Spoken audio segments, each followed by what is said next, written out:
ಕರೆ ಆರಾಮ್ ಸರ್. ಆರಾಮ್ ಸರ್. ಏನ್ ಸರ್ ಭಾಳ ಬೆಳೆದ್ರಲ್ರಿ ಭತ್ತ? ಎಷ್ಟಾವ್ರಿ ಎಷ್ಟು ಚೀಲ ಅಂದಾಜು? 200 ಚೀಲ ಇದೆ. ಎಷ್ಟು ಎಕರೆ ಇಲ್ಲಿ ಬೆಳೆದ್ರಿ?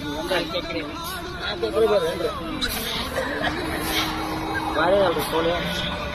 ಇದು ನಮ್ಮೊಂದು 2 ಚೀಲ ಬೇಕಾಯ್ತು ನೋಡ್ರಿ ಸರ್. ಹೌದ್ರಿ, ನಮ್ಗೆ ಯಾಕಂದ್ರ ನಮ್ಗೆ ತಿನ್ನಂಗಾಗಿ ಅವ ಚೂಲ ತಗೊಂತ ಅಂದ್ರು, ಅದಕ್ಕಾಗಿ ಬಂದಿವಿ. ಭಾಳ ಕಷ್ಟಪಟ್ಟು ನಂಗಾರ 200 ಚೀಲ ಬೆಳೆ ಸುಮ್ಮನೆ ಅಲ್ರಿ. ಭಾಳ ಕಷ್ಟ ರೀ. ಸ್ನೇಹಿತರೆ ನೋಡ್ರಿ, ನಮಸ್ಕಾರ. ನೋಡ್ರಿ, ರೈತರು 200 ಚೀಲ ಬೆಳೆದಾರೆ 4 ಎಕರೆ ಹೊಲ. ನೋಡ್ರಿ ಅವ್ರು ಎಷ್ಟು ಕಷ್ಟಪಟ್ಟಿರ್ಬೇಕು. ಈ ರೈತರಿಗೆ ಒಂದು ಬೆಳೆ ಬೆಳಿಲಿಕ್ಕೆ ಅವ್ರು ಎಷ್ಟು ಕಷ್ಟಪಟ್ಟಿರ್ಬೋದು.